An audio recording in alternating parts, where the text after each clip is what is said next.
Nintendo is releasing the new Wii gaming system less than 48 hours after Sony launched the new PlayStation 3.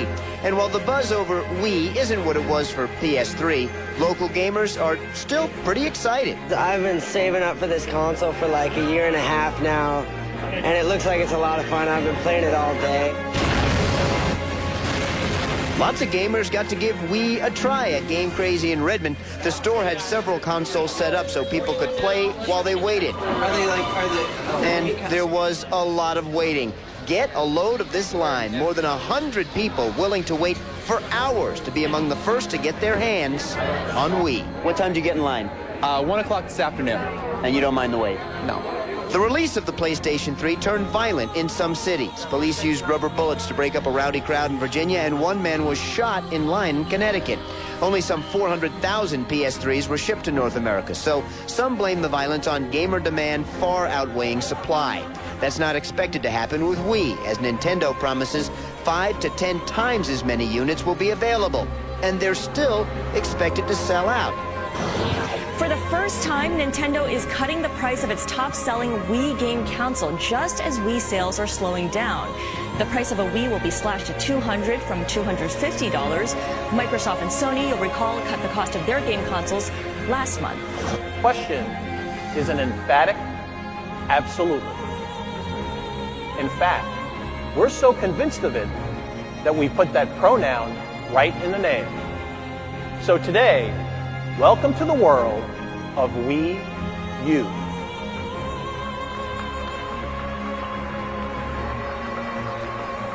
It's a system we will all enjoy together, but also one that's tailor-made for you.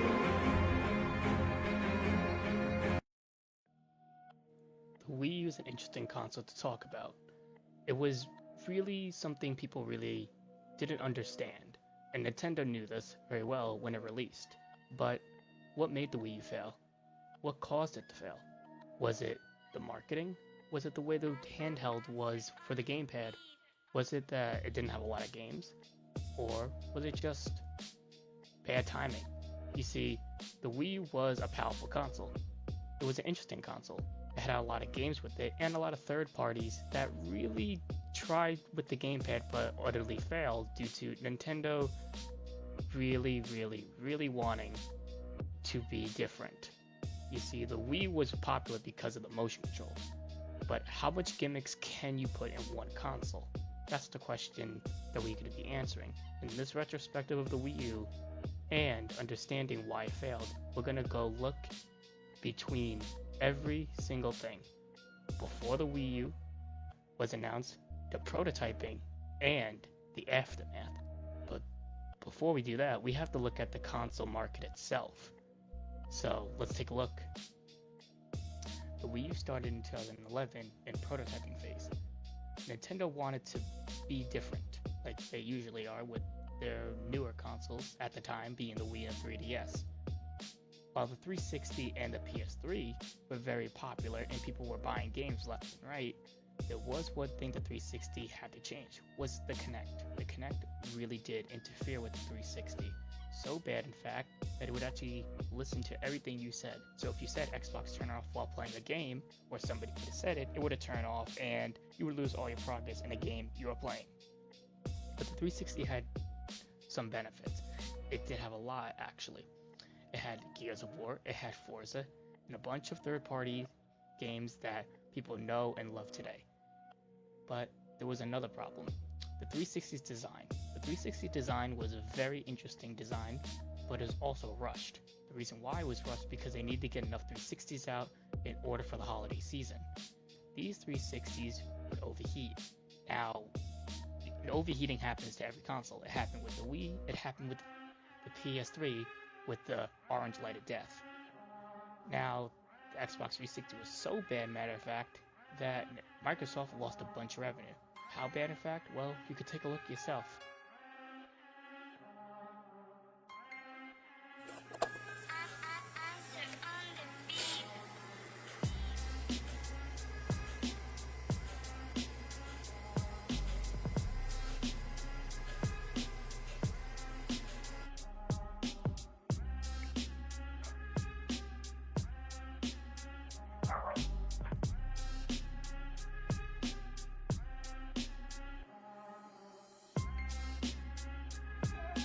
Ben, check this out, man. You ever seen this error before? The new Xbox 360 I just received today. It's a completely unknown error. I've never seen the red LEDs go from here to here, and then on the red ring of death, we all know that it's not green and red.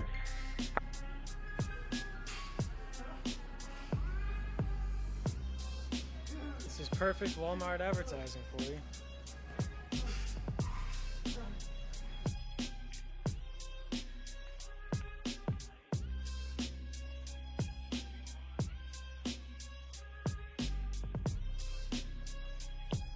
Hey guys, how's it going? Kelshaw here. Here's our video, and in this video, it's kind of a, I guess a sad video, I don't know. But anyway, yeah, so my Xbox 360 console, when I turned it on, I was playing Call of Duty Modern Warfare 1, or COD 4 really, and that happened. Now, why would anybody buy a Wii over a hardcore system like the Xbox 360? I don't know. You tell me. Alright, yeah. My Xbox 360 Slim.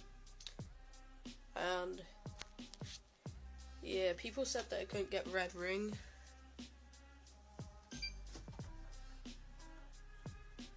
Yeah.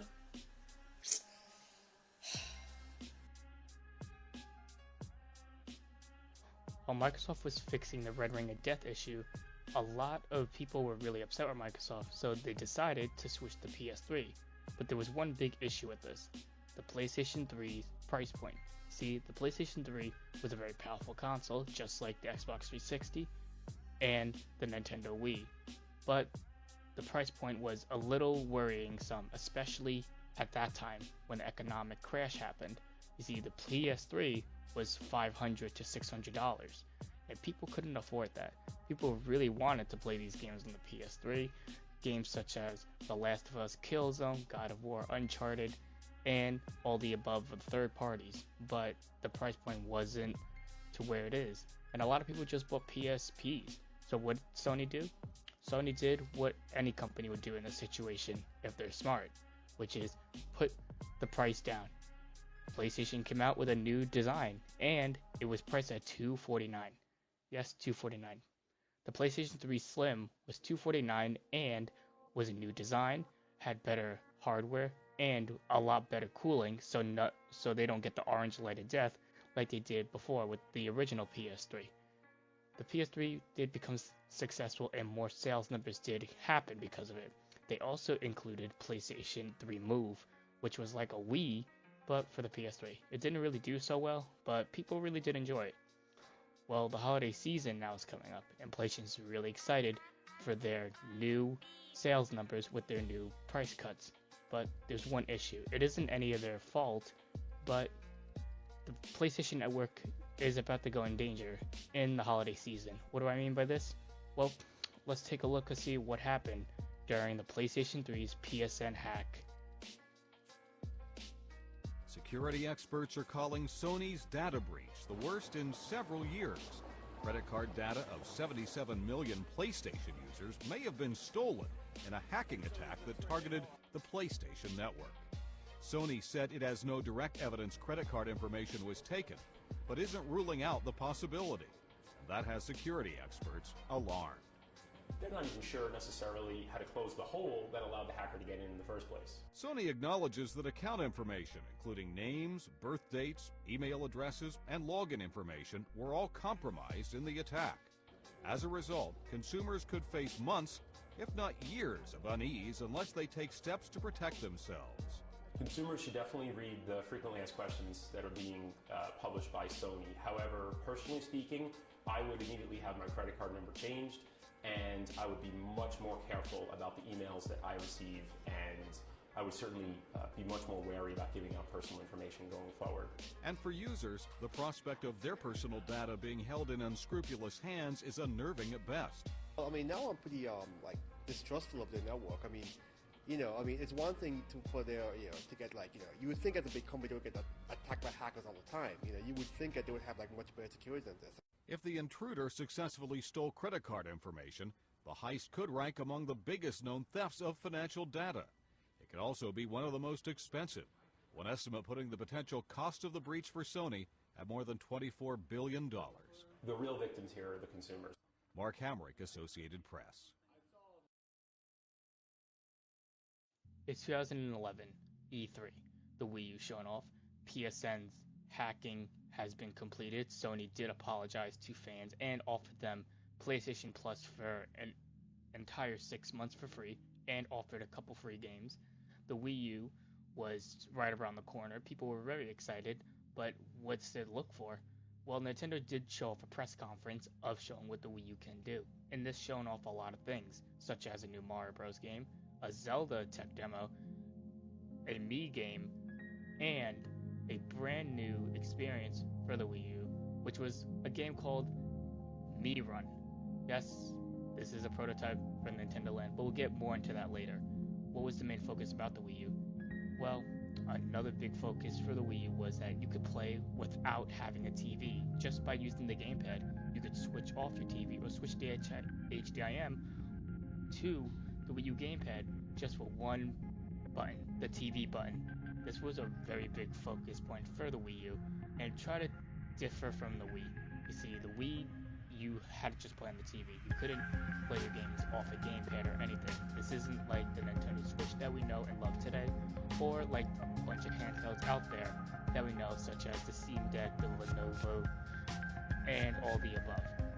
This was a big risk for Nintendo due to the fact they're sharing the same name. But why did it share the same name? Well, Reggie will tell us about that in a very short while. But to continue about the new controller, the Wii U looked a little bit different than the final product from what you see on screen and what we're going to go over in a little bit. It had a very skinnier look and very non-bulky compared to the other final design for the Wii U. It's very interesting to see how Nintendo really wanted to portray the Wii U as like a mini sort of DS without the top feature. They did have a Wii U gun with it, which would be kind of like the NES Zapper, and you could also do what was new at the time for Nintendo, video calls. This was a voice chat feature, and it did as much as it can, with the camera being pretty okay at times, but it did lag a lot. And they introduced the eShop, which was not a new thing, but it was pretty nice that you could explore on it, and the internet feature for the Wii U. Even though the 3DS did have a limited internet feature, the Wii U will be customizable and you'll be able to see and watch YouTube on it. So why did they name it the Wii U and what's different about it? By that, we can go to Reggie, and it's kind of complicated. Even looking at the press conference now, you could tell that they were still a little bit confused on the marketing. So let's take a look.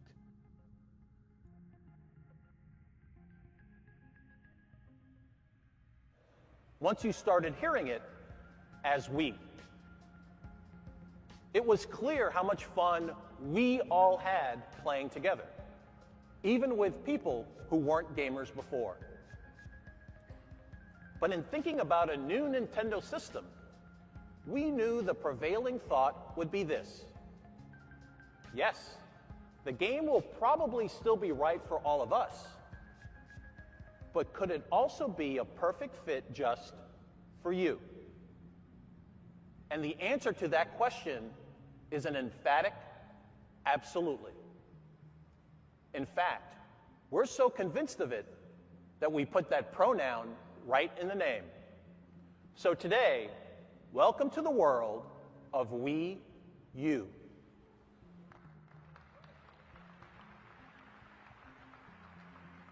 It's a system we will all enjoy together, but also one that's tailor-made for you. The other word associations are easy. Is it unique, unifying, maybe even utopian? The answer is also yes to all of this, and here's the reason why. This is the new controller for Wii U.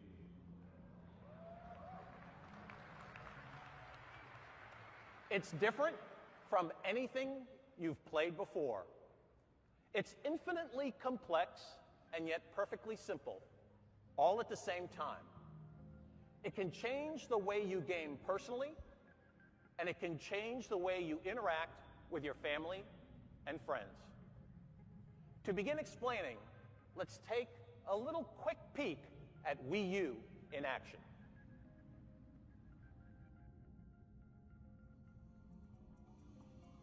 For a new Super Smash Bros. Game since Smash Bros. Brawl. Sakurai did say in recent and past interviews during the development of Brawl that it was very tiring and he doesn't know if Brawl was going to be his last game. He really didn't want to work on another Smash Bros. Game, but according to interviews, Super Smash Bros. Ultimate for Wii U and 3DS was a passion project done by Sakurai for Iwata. Iwata really wanted the Wii U to succeed and believed that a Super Smash Bros. Game would be really important for the Nintendo Wii U. But then he also had to work on a Nintendo 3DS port. So what did Sakurai do? He promised Iwata that he was going to make Super Smash Bros. For Wii U and 3DS. And he did. And here's the announcement of that coming up for the press conference. Keep in mind, this took place right after Reggie got off stage and introduced the Wii U with a couple of games.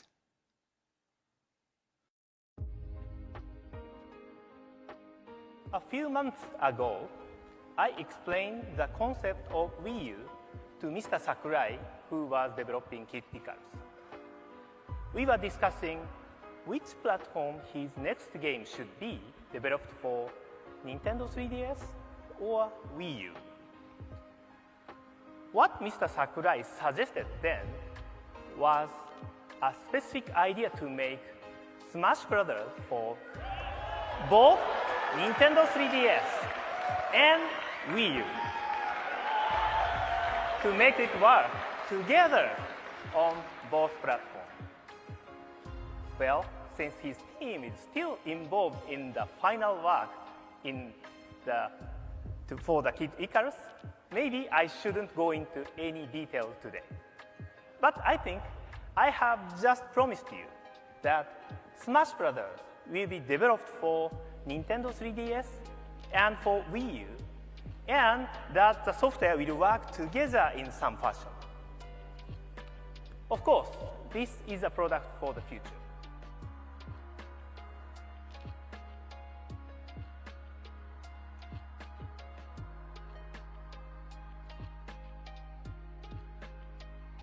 That's right, Super Smash Bros. For 3DS and Wii U was in development, but they had to wait a little bit due to Kid Icarus Uprising for the 3DS being developed. But that begs the question, what do people have looking forward for the Wii U? Well, the only confirmation I had was a 2D Mario game, a Zelda game, but that isn't what we got in the long run. We got Zelda Breath of the Wild. But before we talk about Zelda Breath of the Wild, let's talk about the tech demo and what is interesting about it. You see, the tech demo for the new Zelda game, which was known as Zelda for Wii U, is sort of a non-playable but playable tech demo. What I mean by this is that while playing the tech demo for Zelda, you were able to change night-day camera and viewable from the TV and from the gamepad. On the TV, if you switch from TV mode to the gamepad, you can see the map. The map will show on the TV, while the gameplay will be on the TV. Well, the gameplay will be on the gamepad. If you do the opposite, you will see the map on the gamepad and the video on the TV. It's a very interesting way of showing off the Nintendo Wii U, and it did bring a lot of eyes' attention to it. But we never got anything like the graphical capability of Zelda on there. So it was kind of a sad but also interesting way to see Zelda in HD graphics. Now what about the other games? We did get a tech demo of Mario Bros. U, which was named Mario Bros. Me. There isn't really too much of a difference. It looks like Mario Bros. Wii, but just with Mii's. It's a kind of similar. Maybe it's the same exact engine, the same exact assets, but there's no real difference. Only real difference is that the title screen where you turn it on shows, oh, you have to wait 10 minutes before the demo restarts, and that's really it. And it shows off the compatibility and the playability of the Nintendo Wii U with the TV idea. But that begs the question, what is really different for the Wii U? They've been showing off the TV mode, but most of the games of the Wii U and what they're showing off can play on both the gamepad and the TV, no matter what you switch to. There's no interchangeable except the tech demo. Then we have another game, and that is called Mii Run, the tech demo for Nintendo Land. This does use the Wii U gamepad in an interesting light. By showing two different perspectives, you can see your Mii character and you can see the map. Even though the map in the tech demo is on screen, you can see a bigger version of the map on the gamepad.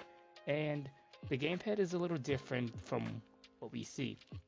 You see, the gamepad is a little more flat and a little bit more non-bulkiness that we talked about earlier. Why was it like this? Well, it seemed like Nintendo had a last-minute change of it. Nintendo's known for changing things pretty quickly when it comes to products and their games. But Mii Run looked the same. It didn't look any different than what it was on Nintendo Land. It ran pretty smoothly, even though it's a tech demo, and a lot of people had a lot of fun with it. So it's another thing to understand that the Wii U was capable of having party games, particularly games like Mario Party, but there wasn't any tech demo for Mario Party. So the most important thing for the Wii U would be what third parties and first parties. The Xbox One and PS4 were not announced yet. They didn't even come into development until 2013 and shown off in 2013. And the Wii U came out in 2012. Nintendo had a head start in this. It's very important to understand that the big titles such as Mario Kart and Smash Bros. And a new 3D Mario game didn't come out until 2013. Nintendo had an entire year to pack up their IPs and make a good impression before the Xbox and PS4 came out. But Nintendo didn't do that, unfortunately. See, the first party lineup was pretty rough. But before we get into the first party, let's talk about the gamepad now. The gamepad is an interesting topic, and we'll start off with the difference between the prototype, what we saw on the tech demo for E3 2011, and the final product. The Nintendo Wii U gamepad was an interesting device. During the Wii U's upcoming launch, we did see a different version of the Wii U, and it was very flat. It wasn't too bulky as the original Wii U that we know and enjoy today. It was very flat looking console. It had 3DS buttons with it. Actually, the analog stick was from the 3DS, but it felt too weird. In this pictures, you can see a side-by-side comparison of the D-pad and the analog sticks for the original Wii U design and the 3DS design. People really liked the way it looked, but Nintendo probably thought that it would be too much of a complicating factor, especially with games using the camera. So they decided to switch with analog sticks, and it worked out pretty well for them. The Wii U gamepad is known as one of the most comfortable consoles that Nintendo has made. Well, controller. And the Wii U came with a lot of things. It came with the headphone jack, it came with the NFC reader, it came with motion controls, it came with TV buttons, dual analog sticks, and it did come with an IR sensor. And it also came with a TV button, power mode, and volume button, just like how a normal tablet would be. And it also came with a camera that was used for a specific type of application, which was the Mii video chat. See, the Wii U video chat was an interesting type of product. It didn't really last too long. It did get shut down, if I remember correctly, about 3 years or 2 years after the Wii U came out, because a lot of people just didn't want to use that feature. So what was Nintendo's thoughts about it? Nintendo wanted to have the Wii U gamepad be a controller that everybody can use. In an interview with Gamatsu, Reggie says games need to be built that can take advantage of 2 gamepad controllers. It's going to be well after launch, but those game experiences are to come to life, said Reggie to Gamatsu. So Nintendo really wanted to have the Wii U gamepad, kind of like how they had the Wii controllers, where everybody can use it. Even in the early versions of the Wii U prototyping, they decided to attach 2 Wii controllers and have a screen with it to show how the Wii U would work, and it does look pretty similar to what we know of the Wii U gamepad. So the Wii U gamepad was an interesting type of device. The only criticisms with the Wii U gamepad was the battery life and the connectability for the Wii U gamepad. So what were the first parties, and what did Nintendo have in store for people? Well, in E3 2012, we will find out what Nintendo had in store for the Nintendo Wii U future and launch.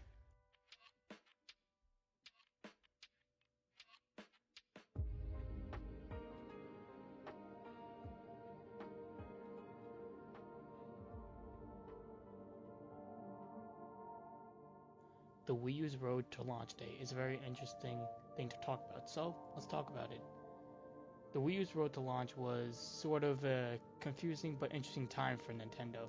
They did show off Pikmin 3, which looked very exciting for people and had a lot of people really looking forward to what the Wii U is capable of. Pikmin 3 used the Wii U gamepad and used the motion controls to go through levels and pick as many Pikmin as you want. Miyamoto was very excited for this project. He did work on it since the Nintendo GameCube, and it did also borrow a lot of stuff from Mario 128. Mario 128 is a demo that was premiered on the Nintendo GameCube, and people thought that it was going to be a new 3D Mario game.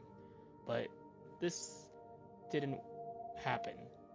Pikmin 3 and Mario 128 are basically the same, where you have a bunch of characters on screen and showing off the capacity of that and showing how much rendering capability that the Wii U had. Base is what Nintendo shows for Pikmin and what it's capable of. So Pikmin 3 was very exciting and people were really looking forward to it. Then we have Wii U Fit and Wii Fit Plus. See, Wii U Fit was just like Wii Fit. It was the same thing except without the balance board being a main priority.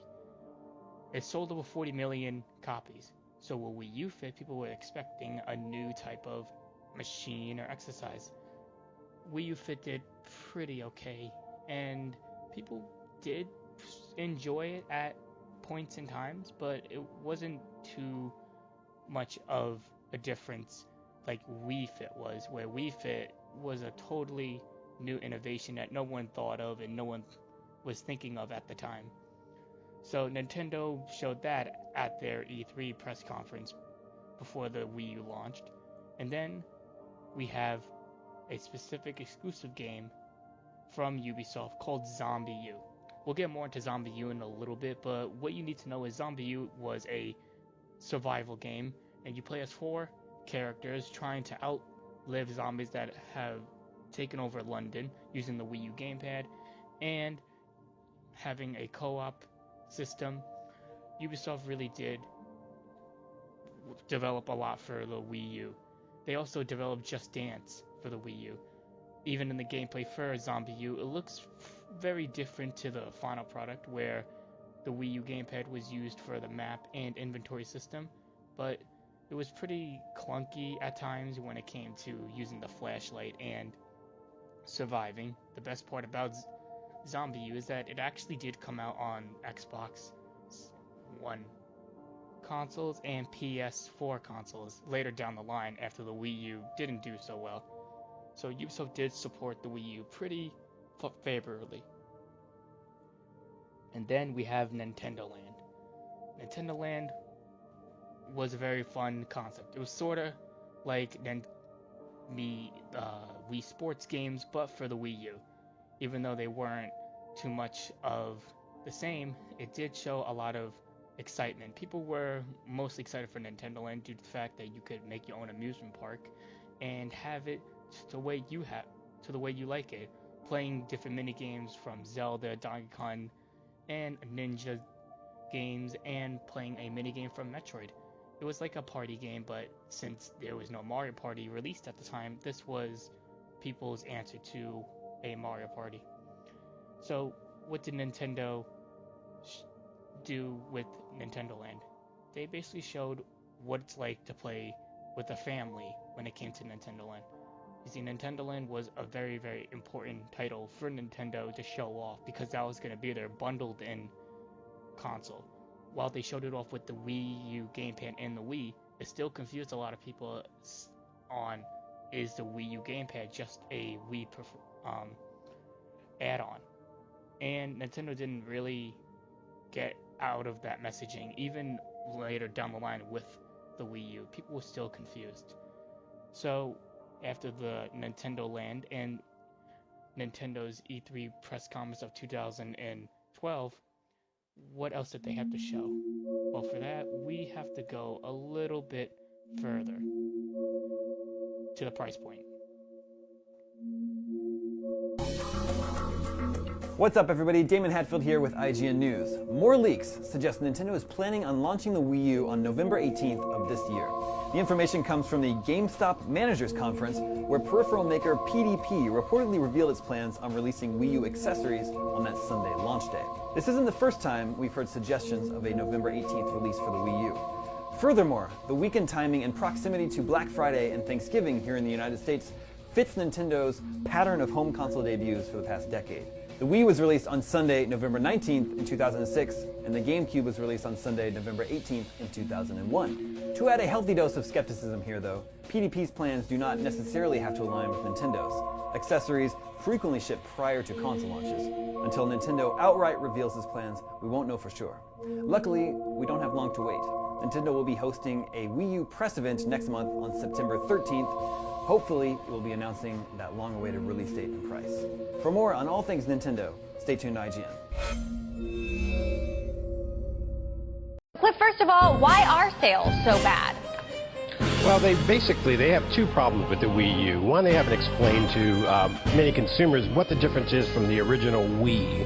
A lot of people still think that the Wii U is just an add-on tablet instead of being a whole new console. And then the second problem that they have is that they've got the big games that they create for their own console, they've not created. They're just late on a lot of their big games. So how does this bode for the upcoming Xbox One, the Sony PlayStation 4? Those are in a different category altogether. I mean, there's a lot of built-up excitement. We're seeing already pre-orders are out there. I mean, they're just skyrocketing for both consoles. People have been waiting for new consoles for a long time. They've been waiting for the new features, for better graphics, for different types of games. And they managed to sell roughly 300,000 Wii U consoles as opposed to the 160,000 of the last quarter. Seeing as this quarter saw the company slash the cost of the console, alongside high-profile releases including Pikmin 3 and The Legend of Zelda The Wind Waker HD, it's not the most encouraging figure and hasn't helped Nintendo's profitability. While 6.3 million units of software were sold in the last 6 months, the company told investors the Wii U hardware still has a negative impact on Nintendo's profits. It makes it impossible for them to play games. The issue causes an error message code labeled 160-0103 to appear on screen that reads, "There's a problem with the system memory.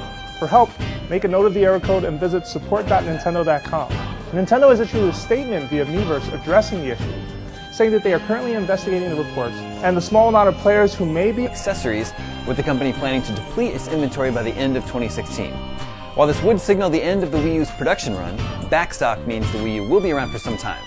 A 3-year production run would make it one of Nintendo's shortest-lived consoles, though. As for Nintendo's next rumored console, analysts point to a 2016 Nintendo NX portable release with a home console arriving for a starting price of $299. Now, for any of you out there thinking that's a lot of notes to be throwing down for the 8GB console and gamepad, you're wrong, according to Nintendo anyway. In an interview with GamesIndustry.biz, President of Nintendo America, Reggie Fils-Aimé, explained why he thinks the price is spot on for the new system. "We want to make sure we give the customer a lot for what they pay, and when you look at the basic model, you get the innovation in the gamepad and all the gaming options that presents. You get Miiverse in terms of a gaming community, you get Nintendo TV, you get video chat. All of that is included in the base proposition. We think $299 is a really strong value, and it's a value that's going to be strong for a long time. And if you were thinking of holding off on snatching up a Wii U in hope of a price cut, don't hold your breath. It's dangerous and doesn't speed up price cuts. Also, it could be some time away. We don't believe in pricing a product and then having to reduce the price some short time later. When we had to do that for the 3DS, it was a very painful proposition for us. What we did with the Wii at $249 and leaving it there for, I think, about 3.5 years is very much consistent with our pricing philosophy. So tell us, do you think $299 is a tall order or an easy expense for a new gaming experience? Let us know by leaving a comment underneath. And for more info on the Wii U, just head over to gamespot.com/news.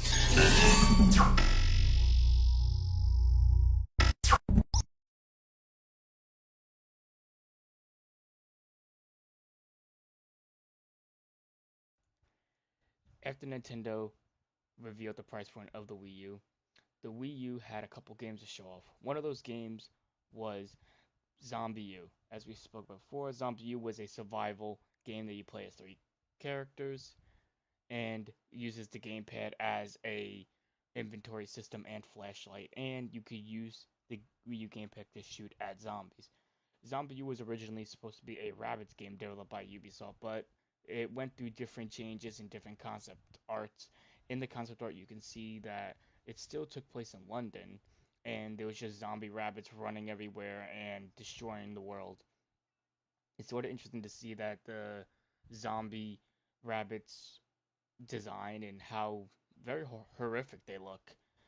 It would have been pretty cool to see the zombie rabbits in a game. There are gameplay of zombie rabbits, but it looks like it would be a Left 4 Dead type of clone, and maybe the developers just did not want to copy that, and they wanted to make a different game. But it still did take place in London, which was really nice for them to keep over. After Zombie U, Nintendo showed off New Super Mario Bros. U. This game was formerly known at the tech demo as Mario Bros. Me. The only difference really is with Mario Bros. Me and Mario Bros. U is that it looks way more high polished, and a lot of changes did happen with the graphic style and a new power up that is called the Acorn power up. The Nintendo Wii U really needed a 3D Mario game. People were expecting a 3D Mario game to come out, but a 2D Mario game came out at this time. Most Nintendo consoles before the Wii U had a 3D Mario game at launch. Super Mario Galaxy, Mario Sunshine, Super Mario 64, etc. When people looked at Mario Bros. U, they were getting pretty tired of the formula of 2D Mario games. Since Mario Bros. 2 was coming out, people really needed something different, and having a 2D Mario game come along was pretty overkill, according to some people, and people really needed something new. After showing Mario Bros. U, Nintendo showed off Call of Duty Black Ops 2. Yes, Call of Duty Black Ops 2 was on the Wii U, and it played very interestingly.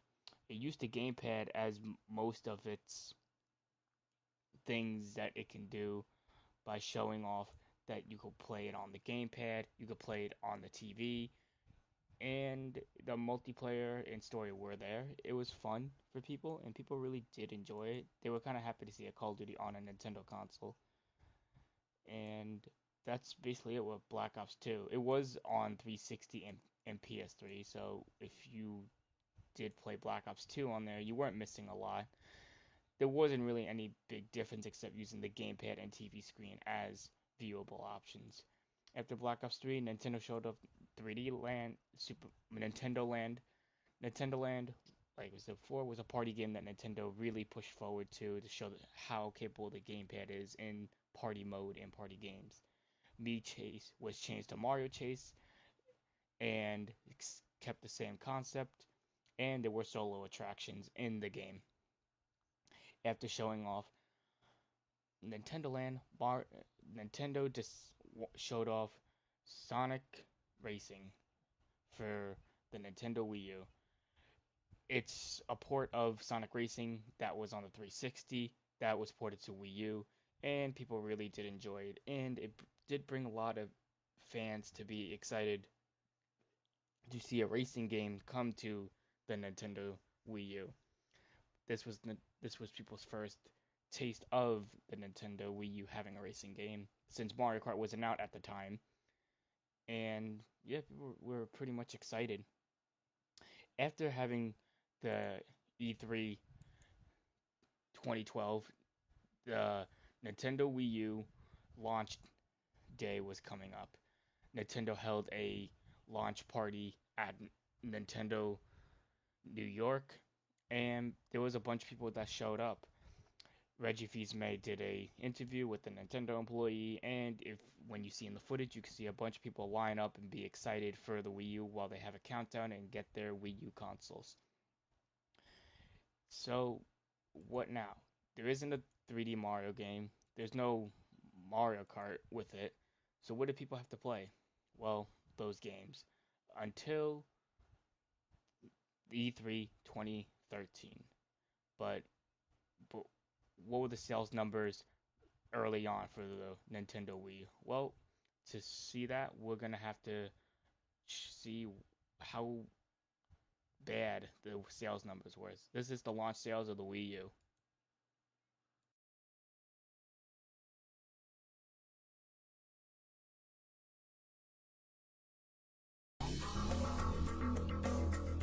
Hi guys, I'm Luke Carmali, bringing you the news that Nintendo's latest financial results have been released, revealing truly dire Wii U sales. In the 3 months between the start of April and the end of June, the company sold just 160,000 Wii U units globally, which is astonishingly low. 90,000 of these were in Japan, 60,000 in North America, and just 10,000 in Europe and Australia.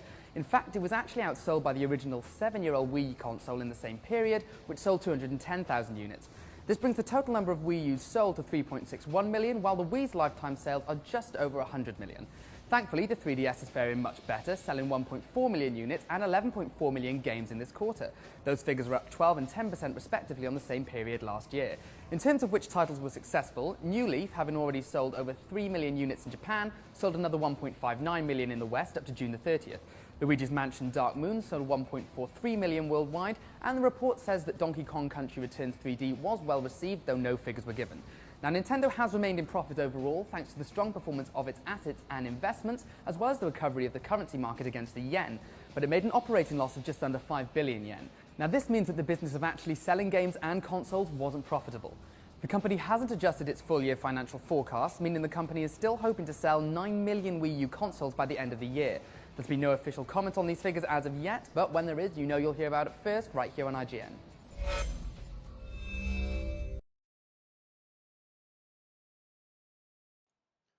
During Nintendo's Wii U Direct of 2013, they showed off the Virtual Console. This Virtual Console would have Super Nintendo and Nintendo Entertainment System games by allowing emulation within the console. This would help with saving your game progress if you left off at a certain place. It would work with Miiverse, and it would have pretty good and pretty vibrant graphics upgraded. After they showed off the Virtual Console, they showed off a new game called Wonderful 101, made by Platinum Games. This game sold pretty okay. It came out the same exact day as Grand Theft Auto 5, so the sales and the marketing for it do show how well it really did after GTA 5 came out. After that, Nintendo also showed off a new game from Platinum, which was going to be Bayonetta 2. People were really excited for this game and really looking forward to it. Just seeing screenshots and a new render for the Bayonetta character, people were looking forward to it and hopefully seeing more while the years go on. After that, they also showed and announced new 3D Mario games that were officially coming out. This 3D Mario game was going to play such as 3D Land and Galaxy 2, and people were looking forward to it. People had high expectations for this. After that, they also announced that a Mario Kart game was also in development by the Mario Kart team, who made Mario Kart Wii, DS, and Double Dash. and 7. After that, they showed off what looks to be and what was a new Yoshi game. This Yoshi game showed Yoshi running in a field, eating Shy Guys, and turning into 3D. After that, they showed off a new game called Shimigami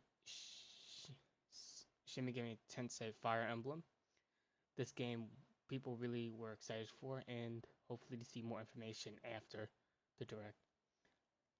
After Fire Emblem, they also showed a update on Zelda for Wii U. It got internally delayed, but to compensate for that, Nintendo showed off Wind Waker for HD coming to the Wii U.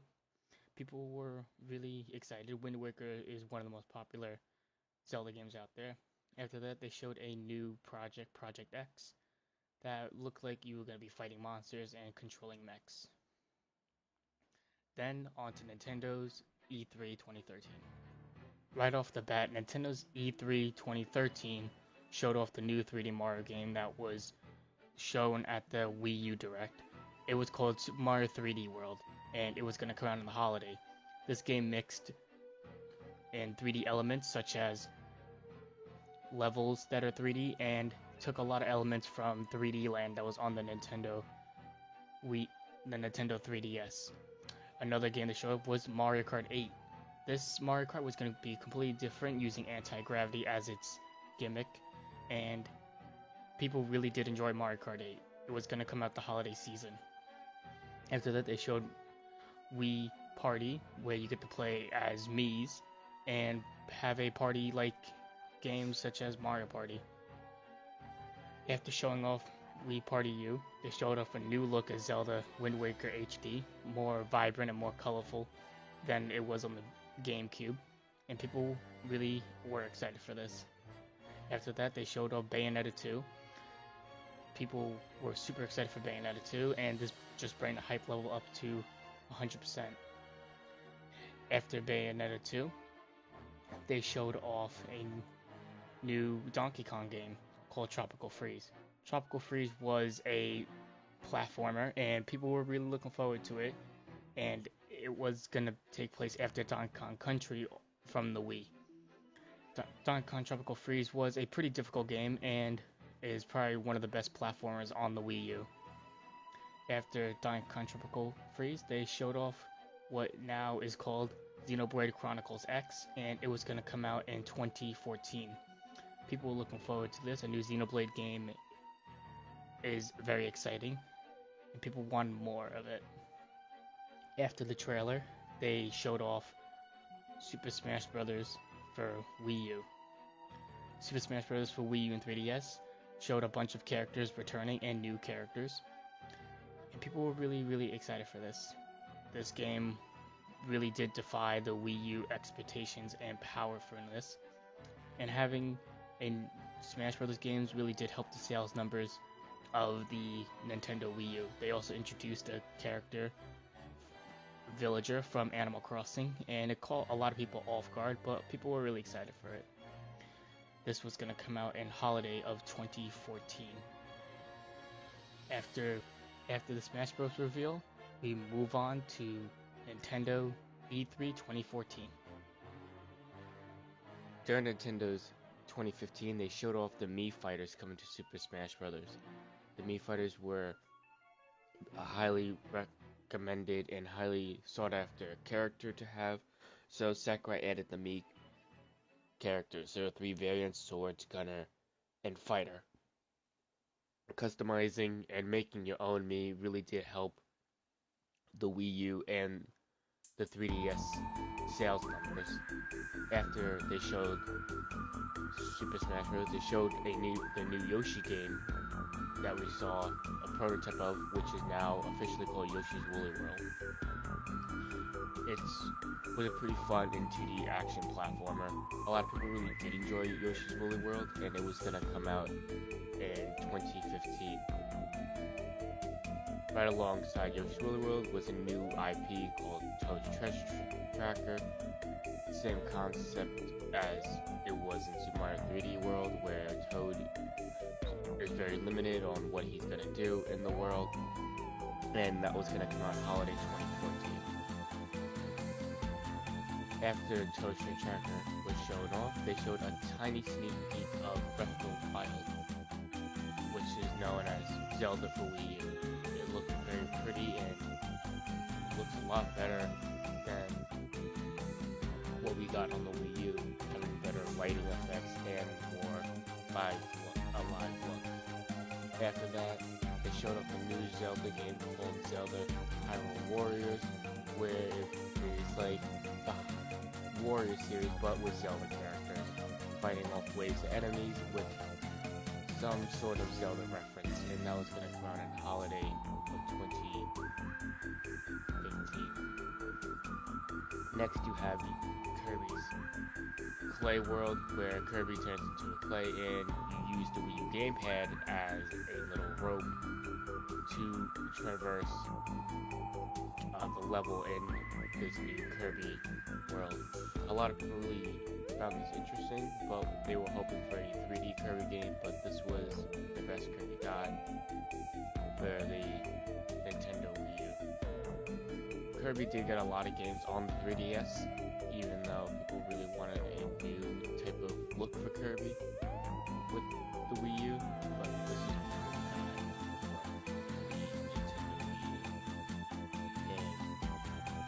around 2015.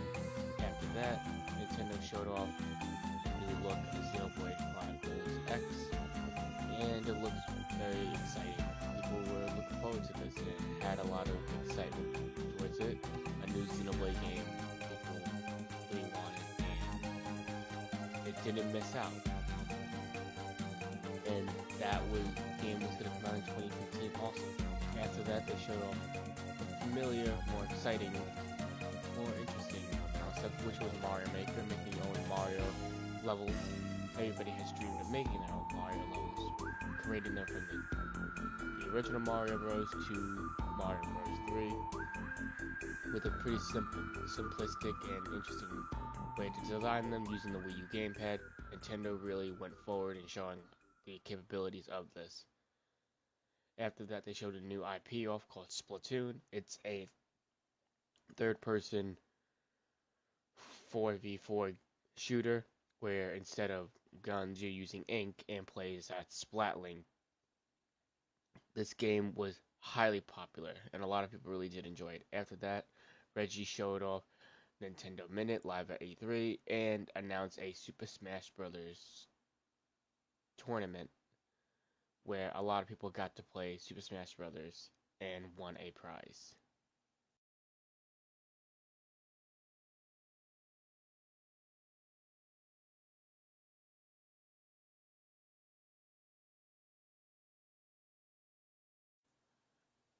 E3's 2015.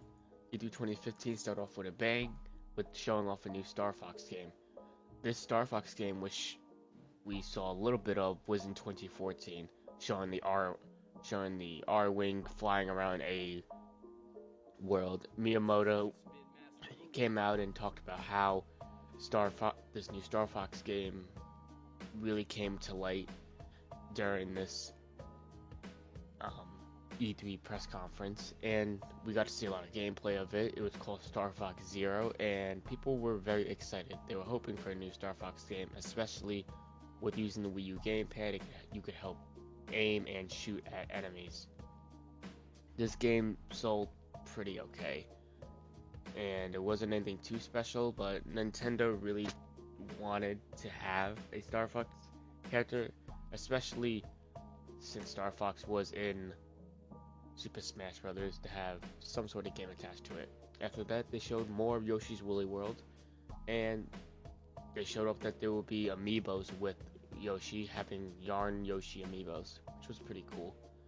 As you can see, a bunch of Yoshis on the table while the developers talking about their excitement and their inspiration of Yoshi's Woolly World coming to life. And it was very nice to see. Yoshi's Woolly World sold extremely well on the Wii U. A lot of people really did enjoy Yoshi and the different environment and the different ways of playing the levels. And it became very popular, making people want more Yoshi's more Yoshi games, where we did get a Yoshi game during Nintendo's Switch era, but more on that later. After that, they showed off Mario Tennis Ultra Smash.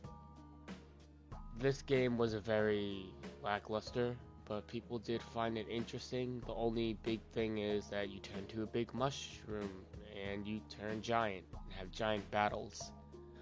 A lot of people were a little disappointed at the roster count in the beginning, with being very small, and what we see at the E3 trailer is what we got while it released.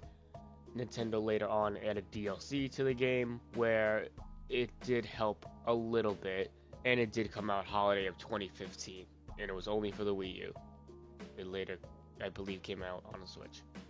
After that, Nintendo came out and showed how they came up with Super Mario Maker, with an interview talk between Shigeru Miyamoto and the creators of Super Mario Bros. It was very interesting to see how they designed it and what levels and how they did use level designs back then. It's a pretty interesting watch if you are interested in knowing a little bit more about the development history of Super Mario Bros. After that, we move on to something interesting called the new 3D XL versus the Wii U.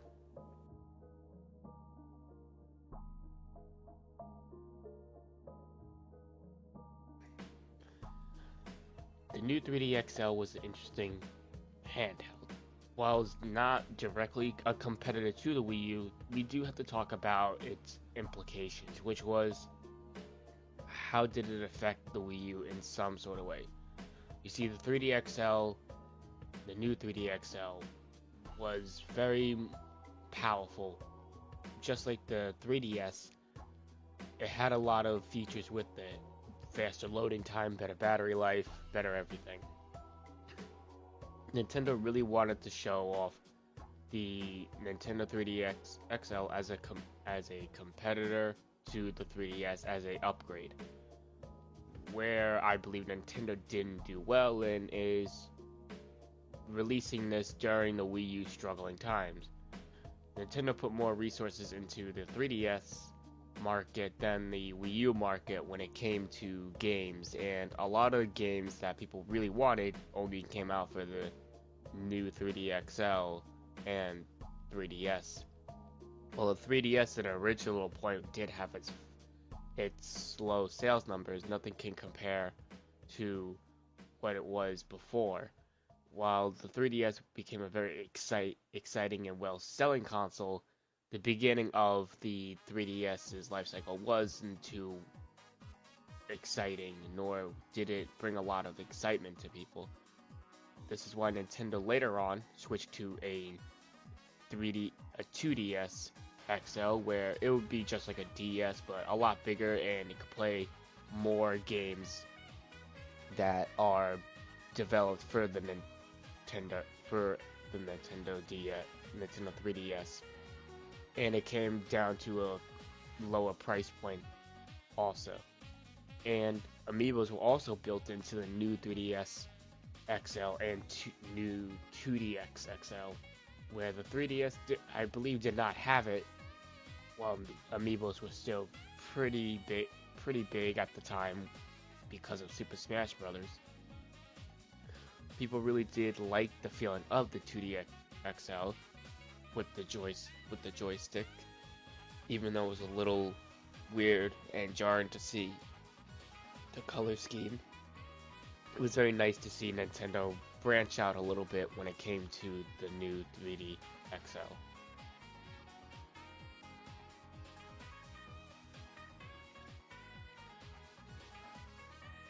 In 2016, we had a very short E3, but it wasn't really too short. Only 2 games shown, one was for the 3DS and one was for the Wii U, which was Zelda Breath of the Wild. This E3 showed a massive amount of Zelda Breath of the Wild, from the open world to the story to what you can do, the exploration. There was a bunch of things that were in Zelda Breath of the Wild that Nintendo really wanted to hone on during the Wii U's transitional period to the next console. This showed the open world, what new experiences, the new type of enemies you will be dealing with, the wildlife, the etc. What next generation Zelda that we saw earlier in the tech demo was going to be looking like. And people were really excited. People were so excited to see what this new Zelda was going to bring and how it's going to change the Zelda aspect in gaming and how we play Zelda.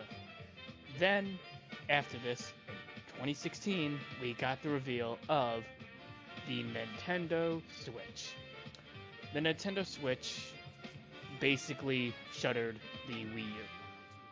It combined what we know from the Wii U and 3DS and just made it into one, a portable / handheld console that has capabilities playing on the TV and in tablet mode. This new hybrid console was rumored for a very long time. Back in 2015, there was leaks and rumors of Nintendo making a portable / handheld console, and Nintendo was really focused on bringing that experience to the players. The Nintendo Switch became a really, really exciting prospect for Nintendo, showing off their creativity and their ideas for it. This console ultimately released in 2017 for the consumer, and basically that's why the Wii U itself lost traction a lot. It's because of the Nintendo Switch, but it also did help the case of why the Wii U was important. You see, if we look back at the console's beginnings of the Wii U, and we look at what made it sort of similar to the Switch now, is that it was a handheld. Just like how the Wii U was a handheld, but it was directly connected to the TV and gamepad. With the Nintendo Switch, it just connects that feature where you could play on the TV and off the TV. The Wii U had the same thing, but with the TV button, where you or someone else can watch TV while you play on the gamepad. But some games wouldn't be able to use the gamepad feature because of limited hardware and just the game wasn't fit right. The Switch allowed a lot of nuance with it, where having detachable controllers and having HD Rumble, a new type of feature that will make you feel different gyroscopes and make you feel like having, if you play 1-2 Switch, having ice actually in a controller make you feel like cold or feel the shape of ice just like how you would feel in real life. It also came with the Amiibo feature. Like we spoke about before, Nintendo was still on the Amiibo phase. It didn't really fade out until late 2024, but we still do see releases of Amiibos to this day, just for the Super Smash Bros. Characters that have not been shown, had their own Amiibos.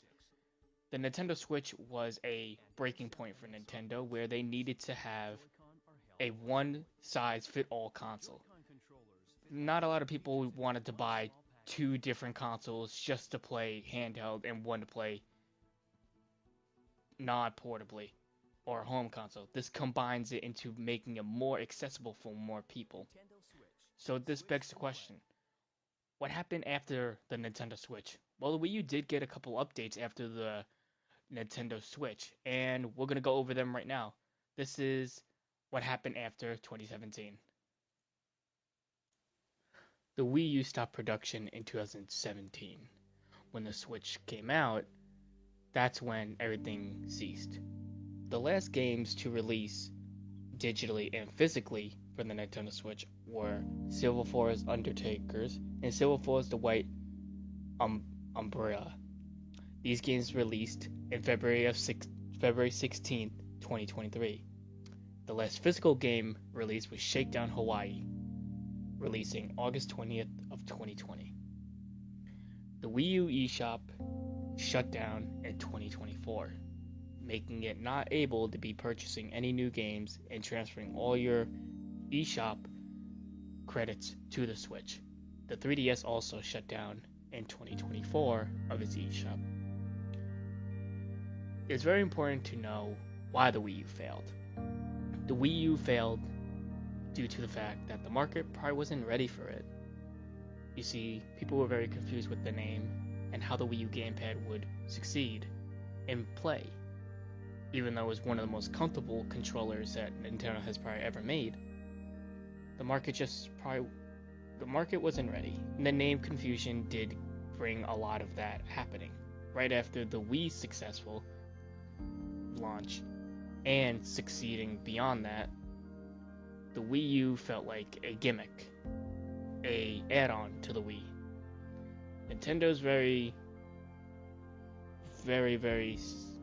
upset, and you could tell by its marketing with the Nintendo Switch that the Wii U failed. Nintendo is very cautious now these days, especially when it comes to marketing. If we look at their marketing tactics for the Switch, they want to make sure to tell you that this console is a hybrid. It's a home console and a handheld. But enough about the Switch for now. We have to talk about the Wii U in its final days. The Wii U didn't sell well. Actually, it's Nintendo's second worst home console selling, right behind the Virtual Boy, and the third being the GameCube. But the fourth being the Virtual Boy, and the third being the GameCube. The Nintendo Wii U, as of March of 2025, has sold approximately 13.56 million units hardware, software, 103.60 million software. It's very, very important to see how much this sales number is, comparing it to the software numbers of both the Nintendo Switch and the 3DS. It's very interesting to see how Nintendo itself perceives the Wii U. There's no Wii U's in production. There's only one Wii U actually new sold in 2023. So what does this mean for Nintendo now? Nintendo has the Nintendo Switch 2. The Nintendo Switch 2, as we can see, is very different than the Switch. But is that all? Is Nintendo really prepared for another sequel console? After looking at the Wii U and what we saw with the Wii U and how they marketed it, Nintendo's very cautious. They don't want to have another Wii U situation. What the Wii U shows Nintendo is that the market can very easily be confused. This is why originally the Switch 2 was going to be called the Super Switch, but they changed the name because of the Wii U financial failure.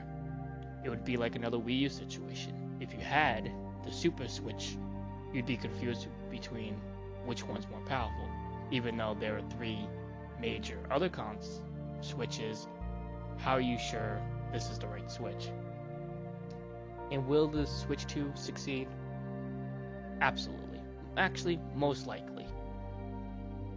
The big setback for the Switch 2 as of right now, as of recording this, is the price point of games.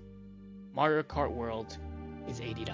Most of the games are now $80 to $70. For what? Who knows? But that has been Nintendo's failed sequel of the Wii U. I hope all you enjoyed this video. I had a lot of fun making this video, and this video was a long time coming.